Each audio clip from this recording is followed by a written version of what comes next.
Hello everyone, welcome to the channel. So, before we start properly, I want to say thank you to everyone who bought something from the shop. That did a lot better than I thought it would. And by the time this video is live, I should hopefully have a few more things on there, so if anyone's interested, check it out. I've tried to make them relatively interesting. Video. It's it for Italy. I will get on with it, and as always, I really hope you enjoy.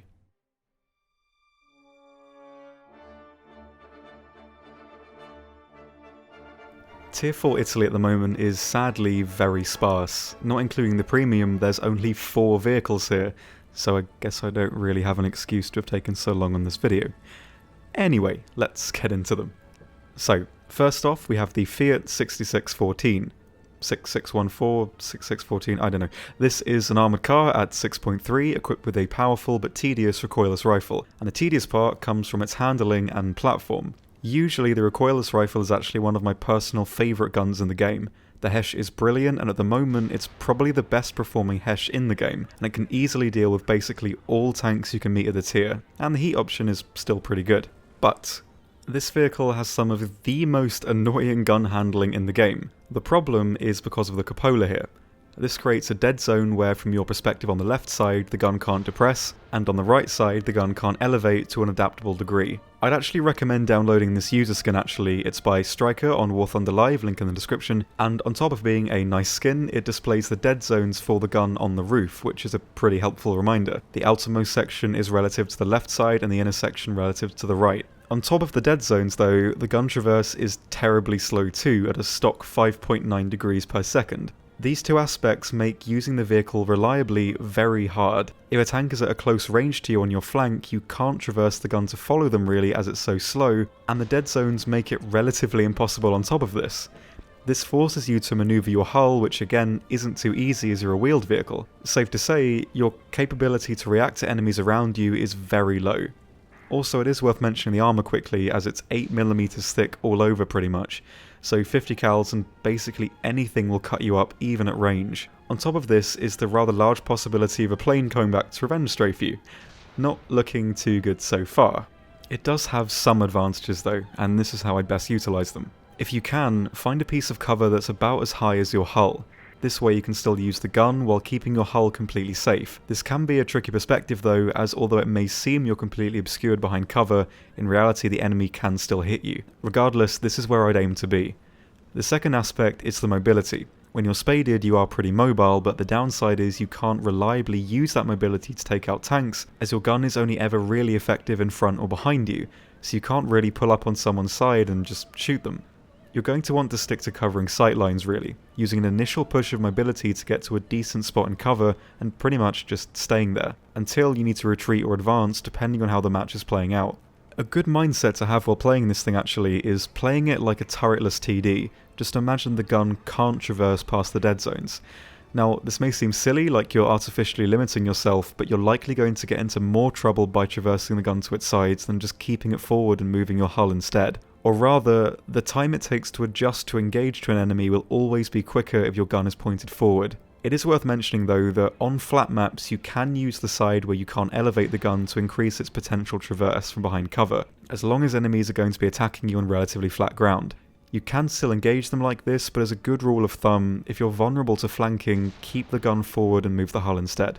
Finally, if you're a more experienced player, I'd go with the Hesh. It has a much higher one-shot potential for most tanks than the Heat, but it does require knowledge of crew layouts and general sweet spots. The Heat will always pen and always disable, but it is a bit harder to secure kills with.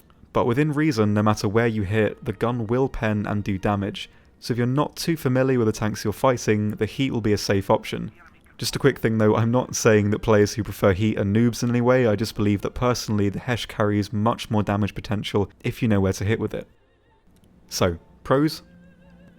Great gun, good mobility, and capable in an up tier.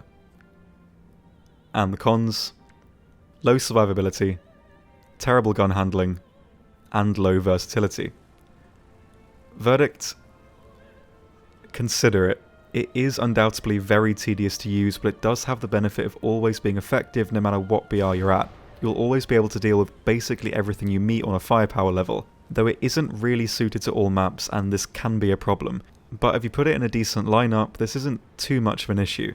If you do want to make a lineup at 6.3, I would say get this one.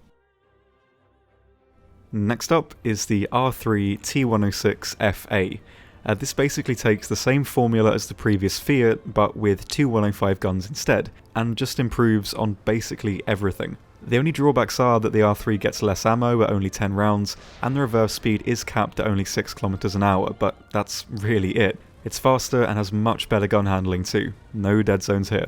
This is another vehicle really that pretty much plays itself. You already know how to get kills with this one. The speed is incredible and the guns are reliable, and ultimately it's just a great fun vehicle. The hardest thing to counter in War Thunder is speed.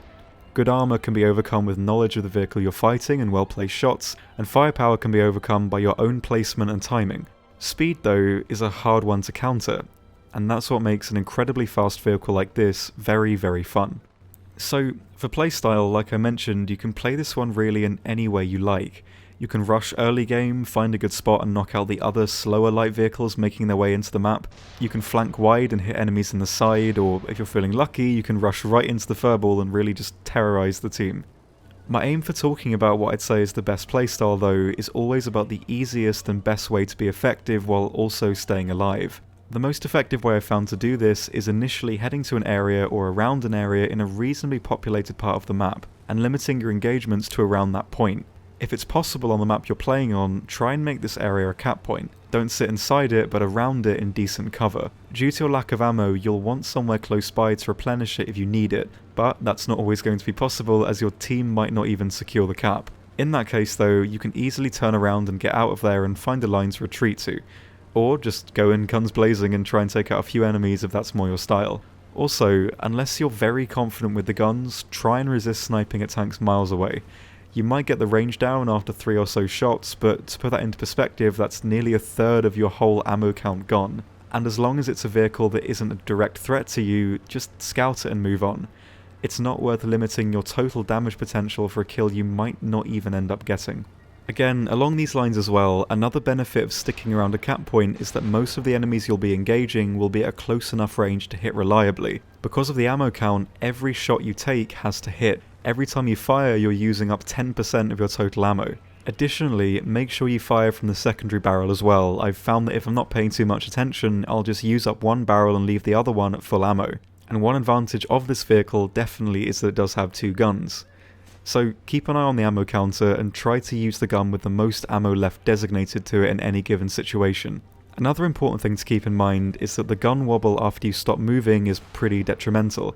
It's about 3 seconds from when you put the brakes on. This is mainly why I'd recommend staying relatively solitary for the most part. Your potential reaction time is severely limited if engaging a target from on the move. Unless they don't see you, I guess. So, pros? Great gun. Great mobility. And capable in an up tier.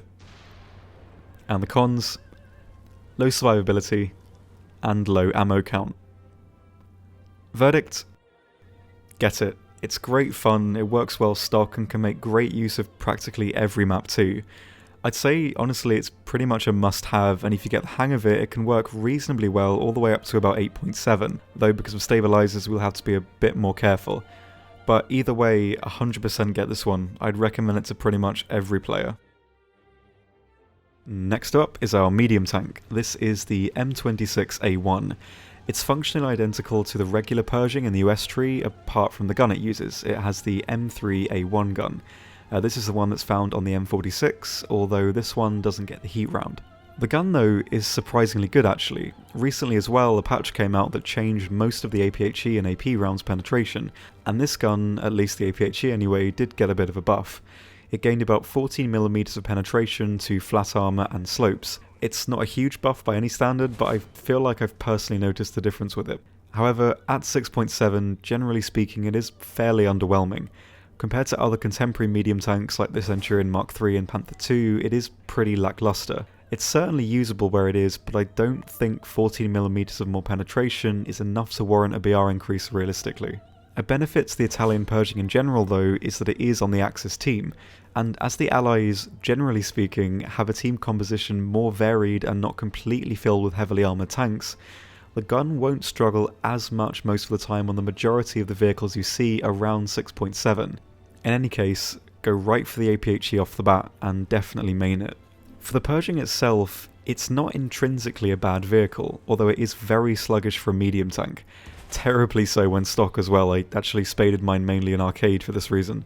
The armour though can be deceptively decent. When angled, the hull can become immune from things like the Russian 85 and even the American 90 now from even a few hundred meters. Because of this as well, poking round corners and baiting shots with your hull works great at deflecting a fair majority of the rounds. The mantlet can be fairly bouncy too. The spall shield it got sadly did get nerfed, but even so it can take a fair few hits from the less powerful guns. Unless people know where they're aiming at though.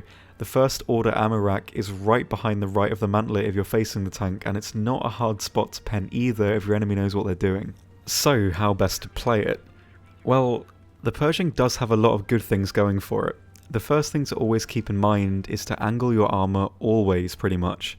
The hull can be tanky, especially if they hit the spot right in front of the driver, but it can't really take things like the Russian 122 or the 100 or the British 20-pounder at all, so don't try and bait a shot from these guns.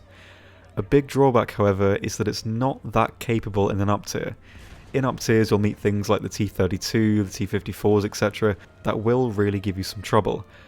I'd say it's best to play as a first spawn only in 6.7 and 7.0 games. It can definitely be effective at 7.3 and 7.7 as a first spawn, but it just isn't that reliable, and it'd be better off using one of the armoured cars instead and then spawning in the Pershing after, as you'll likely be meeting weaker vehicles that you can fight much easier, and due to the poor average speed of the Pershing you'll be much better off playing it later in the match at the higher tiers. The Pershing is a great brawler, and at close range you can easily pick out weak spots, and provided you're well angled and not staying in one place for too long, you should do fairly well. The more you know about the tanks you're fighting, the better you'll do in the M26. This of course is the case for basically every single vehicle in the game, but more so for a vehicle like this one. The M26 has a lot of slight reactionary advantages that let you get the upper hand if you know which one to utilise. Notably, the ability to make your armour very effective, its generous reverse gear, and the killing potential of the gun. To sum it up without getting into too much unnecessary detail and explaining things you already know already, as long as you're not up-tiered too harshly and you know what aspect of the Pershing to take advantage of, you can fight basically anything to a reasonable degree. The other advantage that's worth mentioning as well is that it fights tanks that aren't used to combating it. An American player will never have learned how to take the Pershing out, so they'll probably shoot for a spot that they've died from in their Pershing, and if they're anything like the general player, they'll probably go right for the hull. So keep it angled and you should do well. So, pros? Good gun, good effective armour, and good versatility. And the cons? Poor mobility, and suffers in an up tier. Verdict? Get it. I'd say especially for a more experienced player this is a great tank to get and learn. After you push through the stock grind, I think most of you will hopefully be pleasantly surprised at how effective the Pershing can be. It isn't the easiest to use, but as long as you keep angled and know where to hit, you'll probably do just fine. It's a very general tank in that regard. Give it a go. Next up is the M36 B1. This is basically the regular M36 turret, but on the M4A3 Sherman hull. And unlike the M36 in the US tree, this, like the previous vehicle, is equipped with the M3 A1 gun. Even with the buff to the gun though, I'm still not too sure why this tank is at 6.3 while the Jackson is at 5.7. The only advantage the B really has is the more powerful gun, and a slightly faster turret traverse, and that's really it. The Jackson is a bit faster and generally more mobile, and although the hull is less armoured, I'd say this actually works in its favour. The side of the Jackson is so thin anyway that it regularly doesn't set off APHE fuses, while the hull of the Sherman will pretty much always set them off. Like I've mentioned in previous videos, tank destroyers usually have a big drawback and a big advantage. On the trifecta of survivability, mobility and firepower, or the advantage can be a decent combination of two. Though in this case, the gun is good, the mobility is average, and survivability is poor. It doesn't have an overwhelming advantage, and therefore it shouldn't be placed at a BR where its attributes are relatively equal to even the general tanks it fights and fights with. The gun is comparable to most guns even medium tanks at the tier have, or rather, the only real advantage this tank has is the gun, and it's at a BR currently with other tanks whose guns not only share a similar performance, but these are vehicles that aren't inherently balanced on their firepower. I can see it being 6.0 and having a place, but as it is a tank destroyer, it wouldn't break the game at 5.7. Anything can pen it and knock it out, and it's just not really fair having it at 6.3 where it'll commonly see up tiers and become relatively redundant. I do like it though, and still think it is capable at 6.3, but the BR is definitely too harsh in my opinion. So, for playstyle, well, to put it simply, you're a glass cannon, you can't take hits, and your average mobility means you can't really take advantage of early game spots either, so all you're reliably left with is playing passive or sniping. And as the gun is undoubtedly effective, the vehicle can work in this way. If you're on a map with lots of constant cover, you can also play this a bit like a flanker, sneaking around behind enemy lines. The turret traverse is decently quick, and like the previous tank, at close range, weak spots are generally not too hard to pick out. Though, as you don't have any reliable armour or reverse gear, if you find yourself in a tricky spot, you're pretty much toast. I'd find a good location, maybe with potential to get some side or angled side shots on enemies, and stay there hull down. Your most reliable advantage is your gun, and that's how I'd best use it. So, pros? Good gun. And the cons? Poor survivability, and unfavourable BR. Verdict? Consider it. It's not a terrible backup in all fairness. The gun will retain its potency, and as a second or third spawn it can definitely do some work. And especially due to how sparse this tier for Italy is, you're gonna need every vehicle you can get really. So I would say consider it, or definitely get it if you want to make a 6.3 lineup. So, last but not least, is actually our first proper unique premium. Well, at least for Italy. This is the M26 ARIETI, which is identical to the regular American M26. This one though does have a less powerful gun than the M26 A1 we covered previously, and thus sits at a bracket below at 6.3. There's nothing to really add in terms of playstyle here too, as apart from the gun, it is completely identical. And I would say it does play exactly the same as the A1, but as it is 6.3, you will undoubtedly meet a lot more squishy vehicles. So without wasting any more of your time, I should probably get into this tank as a product and ask, is it worth it? Well, first off, it does lack the appeal of being completely unique. You're not missing out on anything the game has to offer by not getting it. You can still play the exact same tank in the US tree or a near identical one in this tree, but it does have the most important thing a good premium vehicle should have, and that's versatility. On all maps it will work reasonably well, there's no theatre where it can't perform. It does still struggle a bit in an up tier though, and again, as you don't fight Germany, most of the enemy team in 7.0 and 7.3 games will still reasonably enough be pennable. You will undoubtedly struggle with things like the T32 and such though.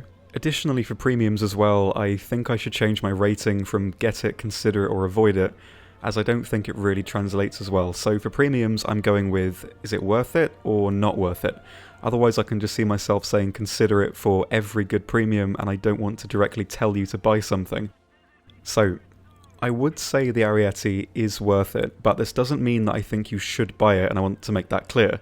You will get your money's worth out of it, as it is constantly capable enough to a point where you'll earn a decent stream of RP and Lions, but I wouldn't recommend even thinking about buying it unless you have a lineup to back it up with. Additionally, I don't think it's fair to say this fact detracts from its worth, but for less than half the price, you can just buy a talisman on the M26 A1 and have basically the same product.